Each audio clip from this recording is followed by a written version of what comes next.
Bonjour tout le monde. Alors, je reviens vers vous un petit peu plus rapidement que je pouvais le souhaiter ou l'espérer. Tout simplement parce que, comme je vous le disais hier dans une autre vidéo, eh bien, il y a un battement de rappel dans, dans plein de situations et dans des modes très spécifiques, en tout cas. Et en ce qui me concerne, je suis très sollicitée actuellement, par le monde, animal et le petit peuple aussi.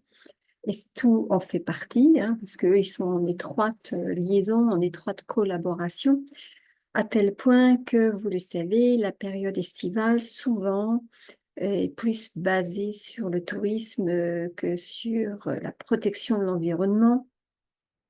Mais il y a quand même, on le sait, des bonnes volontés qui, tout en prenant, le large et en prenant du bon temps, savent aussi, être respectueux de l'environnement dans lequel ils vont profiter, d'un cadre, où la nature quelquefois est très présente et heu et pour cela, eh bien, on va dire notre source aussi avait besoin de s'exprimer. Alors on fait des petits rappels quelquefois comme ça dans les vidéos. Hier, j'en faisais un justement, mais là, on m'a demandé carrément d'offrir une, heu, une conférence, que j'avais effectuée à Aix-en-Provence en 2011, je vois moi sur mon classeur, de ce qui a été fait au niveau des conférences, je vous le montre.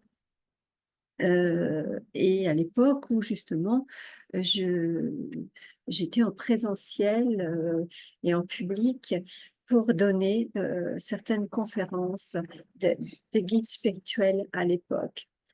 Et j'avais mis un petit peu de temps à faire cette conférence sur le monde animal en particulier parce que, j'avais vécu la triste expérience aussi dans d'autres endroits où une dame était venue en catimini, me montrer la photo de son animal familier et de mémoire, il s'agissait d'un chat et elle me suppliait de bien vouloir, déposer la photo comme, ça se fait dans ces endroits-là de son animal et que c'était pas du tout une personne humaine, voilà. Elle ne voulait pas de contact si c'était possible et évidemment, moi, j'ai pris la photo assez innocemment et je l'ai posée au milieu des chers disparus, humains et je ne m'attendais pas spécialement, j'ai laissé faire parce que pour moi, ça allait de soi, hein, que et beaucoup d'êtres chers,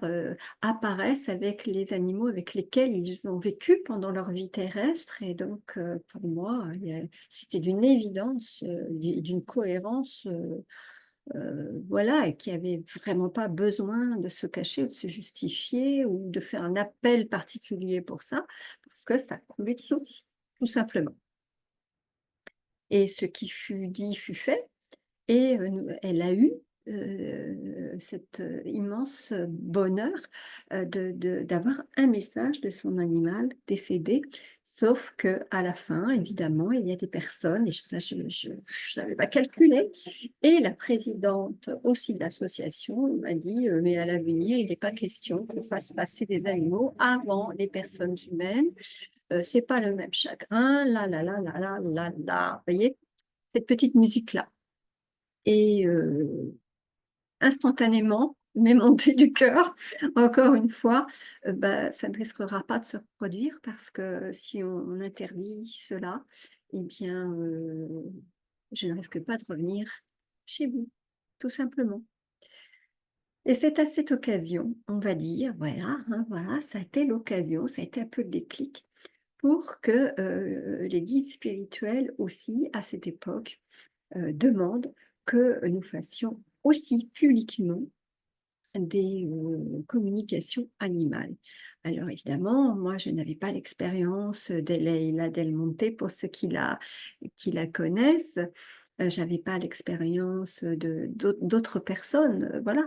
Et je me demandais bien ce que ça allait donner. Et malgré tout, lorsqu'on a lancé l'invitation à Aix-en-Provence, il y avait autant de monde que pour les personnes humaines. Voilà.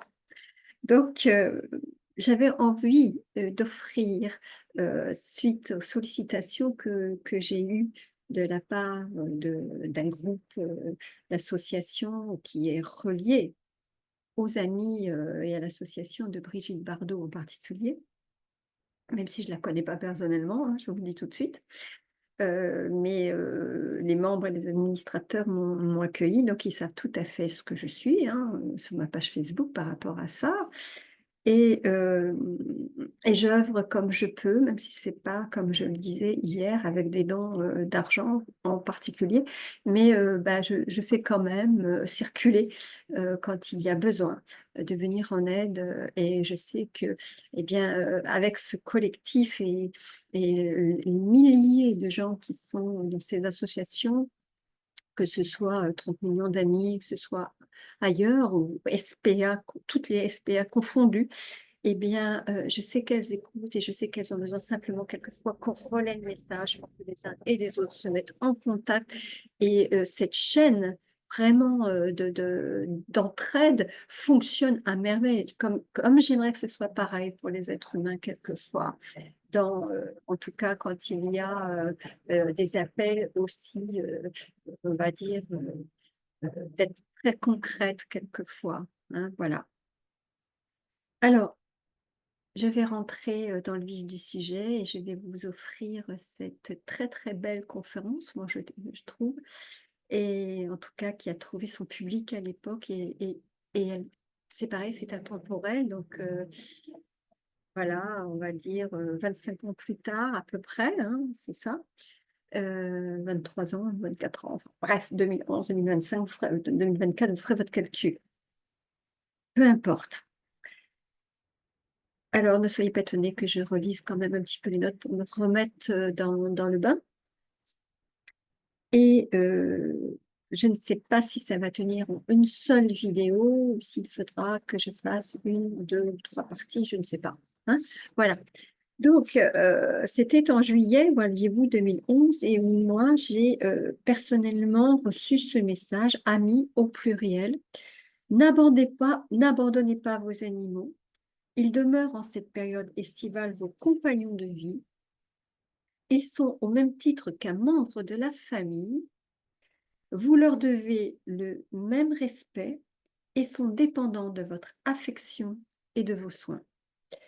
Dans la nature, vos précieux amis ont besoin du respect de leur environnement que vous partagez un temps en dilettante avec eux. C'est leur abri et leur lieu de vie au même titre que votre foyer, donc ne le détériorez pas. Nous pouvons compter sur vous, veillez bien tous les uns aux autres, votre aide est précieuse et ce fut signé votre frère gardien.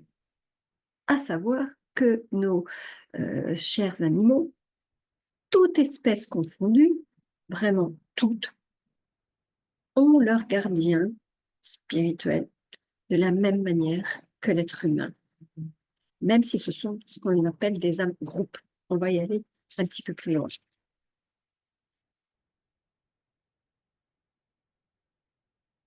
Alors, la conférence s'appelait Les animaux, nos frères.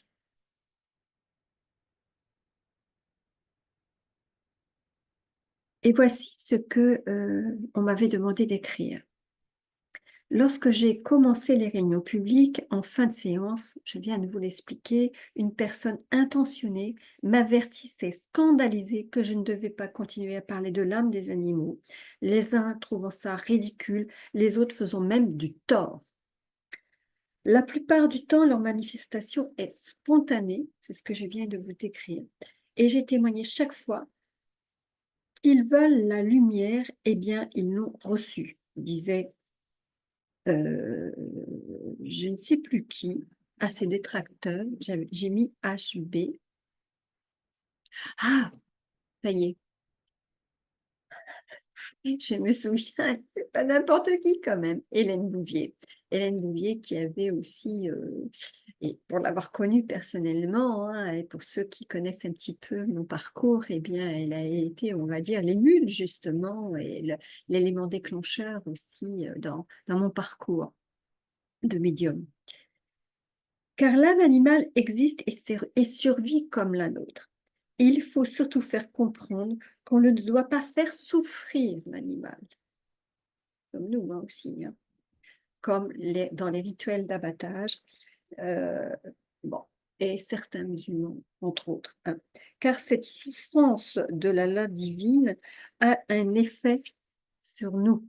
Hein, il ne faut pas le sous-estimer, à savoir à consommer la souffrance dans la chair animale. Hein. Bon, tout se tient dans l'univers et la référence biblique qui a été faite, et vous la trouverez dans l'Ecclésiaste, verset 3, psaume 19, car voilà ce qui est écrit quand même. Car le sort des fils de l'homme et celui de la bête est pour eux un même sort. Comme meurt l'un, ainsi meurt l'autre. Ils ont le même souffle et la supériorité de l'homme sur la bête est nulle. Tout va dans un même lieu. Qui sait si le souffle de l'homme monte en haut et si le souffle de la bête descend en bas dans la terre? Les animaux sont comme nous, ils ont un destin à accomplir, plus ou moins bon, car pour eux aussi la réincarnation existe. Certains sont psychiquement élevés, presque au dernier stade animal, et là ça nous ferait rentrer dans l'histoire de la métempsychose, mais on ne va pas y aller là maintenant, car ils aident leurs congénères, tout simplement, qui sauvent d'autres animaux. Hein. Vous avez vu, si vous avez été sur Facebook et ailleurs, on voit beaucoup d'animaux se sauver, s'aider. Et dernièrement, j'ai mis une vidéo en ligne que j'avais reçue sur ce chien qui était blessé sur les rails. Allez voir cette vidéo qui est, pour moi, c'est pareil, d'une qualité euh, d'amour indescriptible, voilà. Et l'entraide animale et humaine est vraiment là, complète. Hein. Et ce sont nos congénères. Entendez bien cela, entendez bien cela. D'autres, comme les humains, sont hargneux, bagarreurs, jaloux, etc. Oui, ils ont un caractère, exactement comme l'humain. Certains, abandonnés par leur maître ou après la mort de ces derniers, vont même jusqu'à se suicider. Oui. Ou se laissent volontiers mourir de faim. Oui. L'abandon est égal à un crime pour un animal ou pour tout être dépendant, quelle que soit l'espèce. Et je crois que Muriel et Jean-Claude Chabouri ont un grand souvenir avec moi par rapport à cette histoire-là, l'histoire du chat qui traversait la pièce le premier soir où j'ai déjeuné avec eux. C'était notre première rencontre et où j'allais intervenir sur un tout autre sujet et que je voyais un chat traverser la pièce derrière Jean-Claude spécialement. Et au bout d'un moment, évidemment, j'ai dit, mais vous avez eu un chat? Et Jean-Claude dit, non, non, non, pas de chat du tout. Moi, les chats, c'est pas mes copains. Parce qu'il était boucher charcutier. Enfin, charcutier, je sais pas, boucher, pardon, je sais pas, mais charcutier, c'est sûr. Et vous savez que derrière le laboratoire du charcutier, eh bien, bon, ça attire les animaux, etc. Et il y avait souvent des chats qui venaient, etc. Et il les chassait à l'époque, voilà. Et donc, je voyais cela, moi, derrière lui, et ça nous a fait beaucoup, beaucoup rire. Je vous embrasse au passage si jamais vous visualisez. Vous êtes encore plus apte que moi à décrire ce qui s'est passé. Mais en tout cas, j'en ai encore un souvenir, vous voyez, très vivant, et très amusé, très amusant parce que depuis, Jean-Claude ne fait plus, on va dire, ne va plus à la chasse aux chats, hein. Voilà, il s'est un petit peu apaisé aussi avec ça et enfin voilà, c'était pour vous dire qu'il n'oublie pas le bien comme le mal que l'on fait.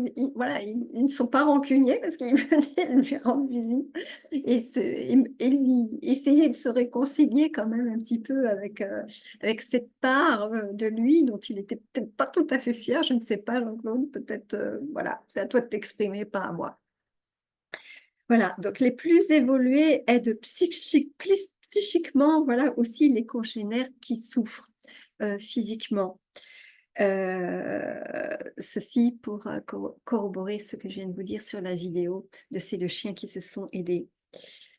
Si vous confiez votre animal à saint François d'Assise et à saint Roch, qui sont, on va dire, les saints les plus référencés, mais il en existe d'autres.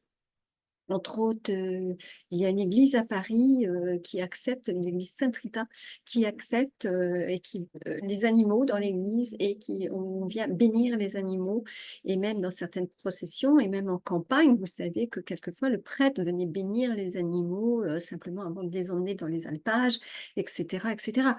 Donc bon, voilà, heu on n'a pas fait, non plus, même dans le dogme religieux, on va dire, que faire souffrir en mettant l'animal plus bas que l'homme. Mais bon, voilà.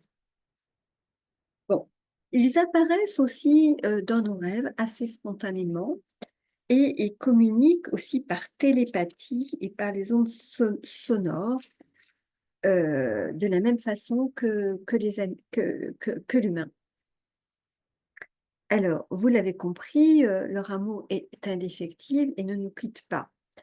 Les paysans remarquaient que les animaux, prédisaient le temps, souvent, 3 jours avant qu'il y ait un changement météo qui pouvait venir perturber, soit les récoltes, voilà et ou les semences, simplement. Et les insectes aussi, d'ailleurs, si vous observez bien. Et lorsqu'il y a de la sécheresse, ou l'herbe rare qui freine la natalité, eh bien, on va jusqu'à éliminer les petits d'une certaine manière. Voilà, c'est une façon aussi, qui peut paraître un petit peu, rude par rapport à la nature. On dit que la nature ne fait pas de cadeaux et qu'elle peut être féroce quelquefois. Elle a un ordre, oui, il faut lui respecter. Moi, je suis pas juge aussi de ça. Humainement, pour mes capacités, en tout cas aussi et spirituelles de rentrer dans ce genre d'ordonnance, ça me gêne aussi parfois, hein, mais je me dis, tout simplement qu'il y a une acceptation et une façon aussi d'apprivoiser cela autrement. Ils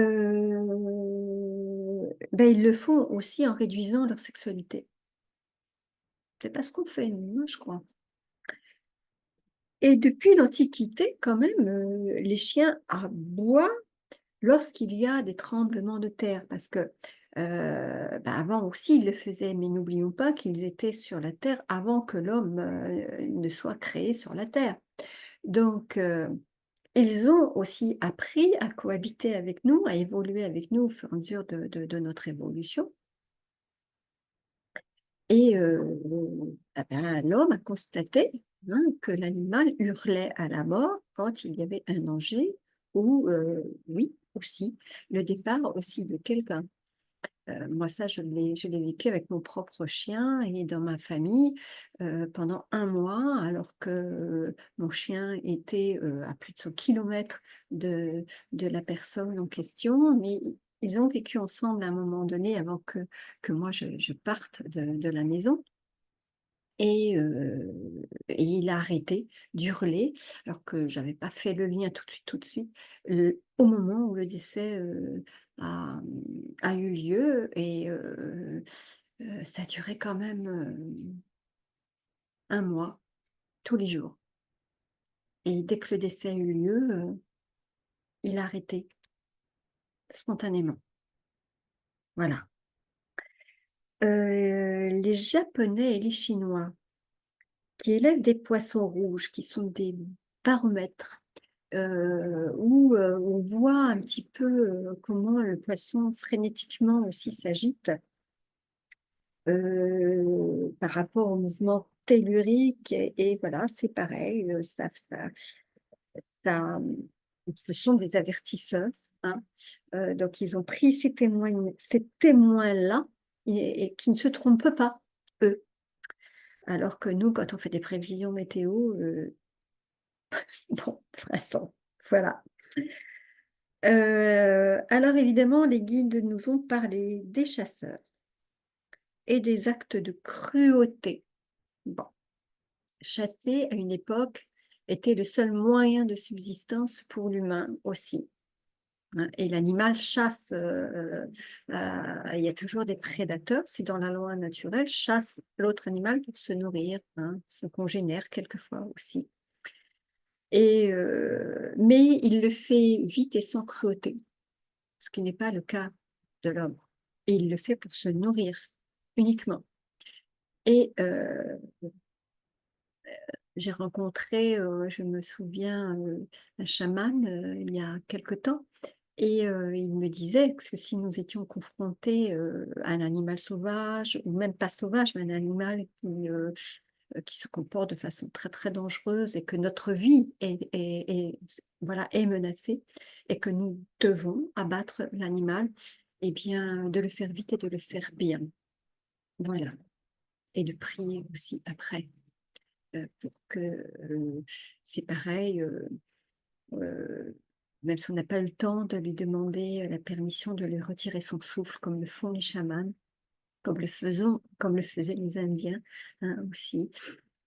Quand on fait certains sacrifices, certains rituels encore, mais en général, c'est fait avec, un rituel qui prépare l'animal, hein, et l'animal, bon, même s'il n'a pas la conscience, mais mentale, mais il a sa conscience où il sait que quelque chose va se passer pour lui. Et hem et en général, il ne manifeste pas d'agressivité à ce moment-là. Bon, même si, j'en conviens, il est souvent maintenu à ce moment-là, pour ne pas qu'il se blesse et qu'il se fasse encore plus de mal à ce moment-là. Je ne vais pas me prononcer sur l'égorgement, justement, par rapport, à certains rites musulmans, de la même façon qu'on le fait, pour les humains. Je reste persuadée que ça, par contre, ce n'est pas sans souffrance. Mais bon. Alors, tant que l'humain continuera à être le destructeur impitoyable des êtres animés, des plans qu'il juge inférieurs, il ne connaîtra lui non plus ni la santé ni la paix. Et tant que les bêtes seront massacrées et vont aussi s'entretuer, lorsqu'on voit des êtres humains qui élèvent des animaux pour faire du combat, que ce soit dans la tauromachie, que ce soit par l'élevage de certains chiens, des combats de coqs, des combats de toutes sortes, enfin, ça, c'est la cruauté. On va dire un petit mot aussi de la vivisection, hein. Mais le pauvre taureau, qui souffre horriblement pour la soi-disant bravoure de certaines personnes, eh bien,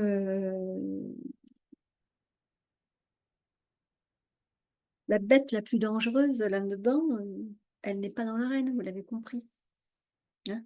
Mais c'est la foule, et j'emploie les mots, hein, du guide spirituel, foule stupide et sadique. Parce qu'on prend du plaisir à voir un animal se défendre et essayer de s'en sortir. Ça amuse. Et que dire de la science et des animaux martyrs pour l'élevage inconsidéré, hein, l'élevage industriel. Voilà.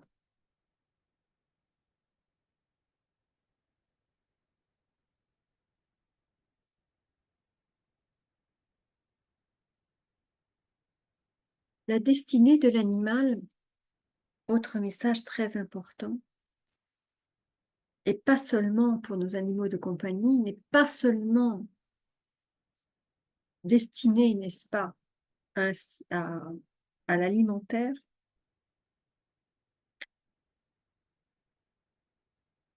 il donne à l'humain une force supplémentaire et un enseignement supplémentaire. Alors, si je ne parle que de la fidélité pour certains, si je ne parle que du courage pour d'autres, si je ne parle que de la protection pour d'autres, si je ne parle que euh, des tas de qualités dont je ne vais pas faire la liste ici, mais bon. euh, Vous voyez, l'enfant confie plus volontiers, et moi j'en ai fait partie, mes pensées et mes souffrances à mon animal quand j'étais enfant. Et j'en avais un en particulier, mais j'en avais plusieurs.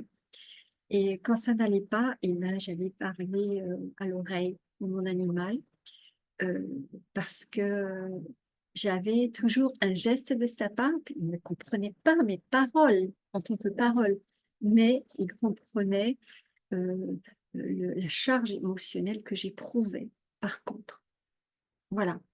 Et j'ai trouvé la consolation près de lui. J'ai trouvé aussi le retour à l'amusement aussi, aussitôt après, pour me faire oublier la peine, la frustration, je ne sais quoi que je pouvais euh, éprouver. Euh, il savait détourner tout cela. Et ça, je l'éprouvais avec mon animal à quatre pattes, mais je l'éprouvais aussi avec d'autres animaux qui ont l'air moins évidents que ça. Mon petit merle, euh, mes petits lapins, mes poules. Voilà. J'avais pas de chat à l'époque, petite, et plus tard. Les chats aussi m'ont apporté beaucoup de choses. Parce qu'ils n'ont rien d'autre à attendre que de partager cet amour. Voilà. Les personnes seules le savent encore plus, hein. Et l'animal a là aussi un pouvoir guérisseur. On le sait, que le simple fait de caresser un animal pour les gens qui ont des problèmes de déformation arthritique, etc., eh bien, le fait de voyez, simplement faire ce mouvement avec beaucoup de douceur et de tendresse, même quand la main est presque paralysée, ça participe à la rééducation. Oui, oui, oui, oui, oui. Hein, voilà.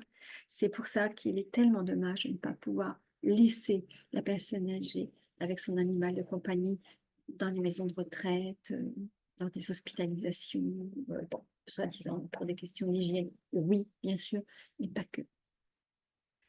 Euh, hein, on le voit avec l'équithérapie aussi, hein, c'est pas que le seul animal. Hein.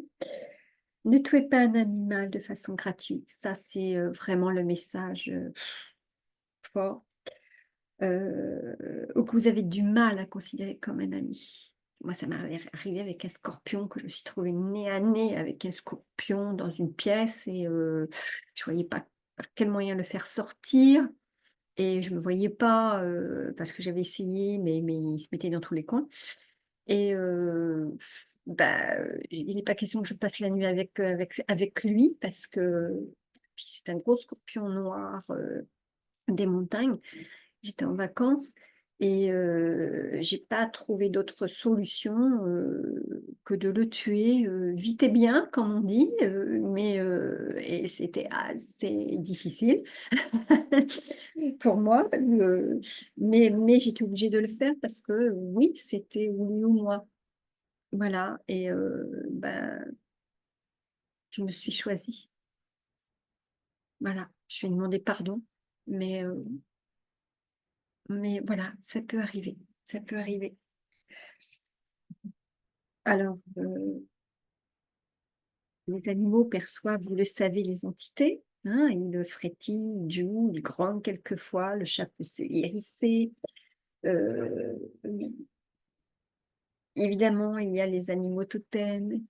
Il y a, euh, il y a tout ça. Bon, c'est pas le sujet d'aujourd'hui, mais les Babyloniens avaient signifié ces faits aussi sur leur table d'argile. Vous voyez, hein, bon.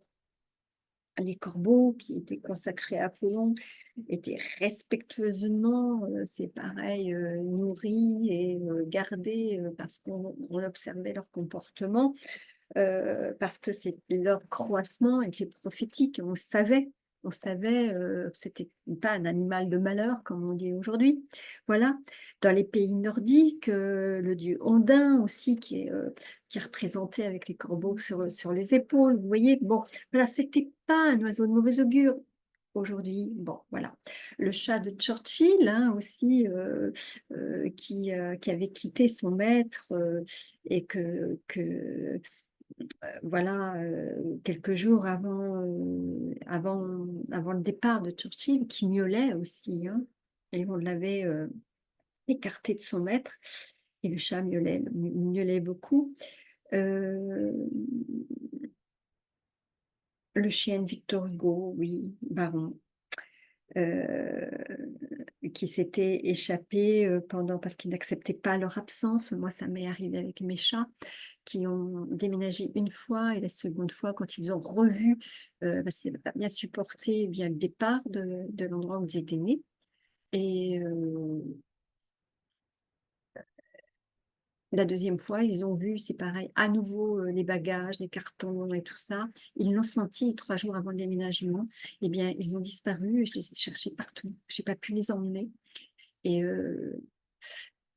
on a demandé aux nouveaux propriétaires qui ont acquis, bon, l'endroit d'où nous partions, si, quelques jours après, ils les avaient vus pour essayer, c'est pareil, de leur trouver un foyer, dans d'autres maisons et on avait compris qu'ils ne voulaient pas nous suivre et ils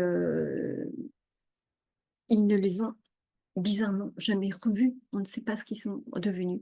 Alors je ne pouvais que prier et les remettre, c'est pareil, dans les mains de nos guides, de saint François d'Assise, entre autres, de saint Roch et cetera, pour qu'ils trouvent un bon foyer, qu'ils se laissent apprivoiser et qu'ils retrouvent cette fois un foyer stable où ils n'auront pas besoin de déménager une 3e fois. Vous voyez? Bon, les chats sont très, par leur indépendance aussi, ils supportent très mal les voyages, même en les habitant tout petits.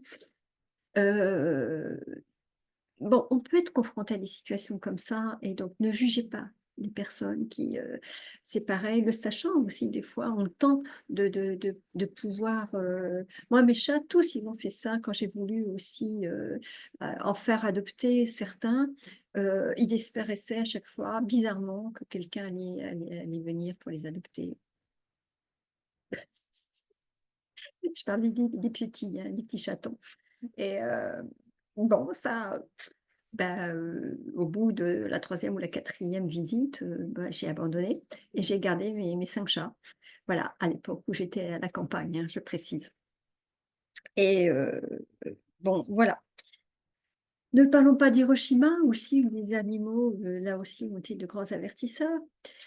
Heu, en Savoie, je me souviens d'un exemple où, alors ça date, hein, où il y avait une crevasse qui allait aussi, s'effectuer et il y a un cheval qui devait emmener les touristes dans cet endroit-là et il a refusé d'avancer juste au moment avant que la terre, voilà, s'écarte de sous et que ça aurait été une catastrophe, quoi.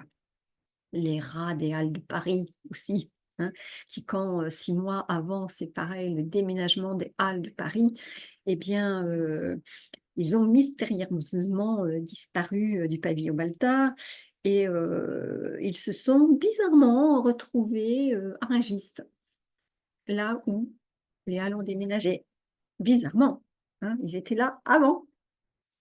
Et bon, ils sont assez clandestins aussi dans les camions, hein, ils sont très intelligents. C'est non pas que j'ai une affection, pour eux.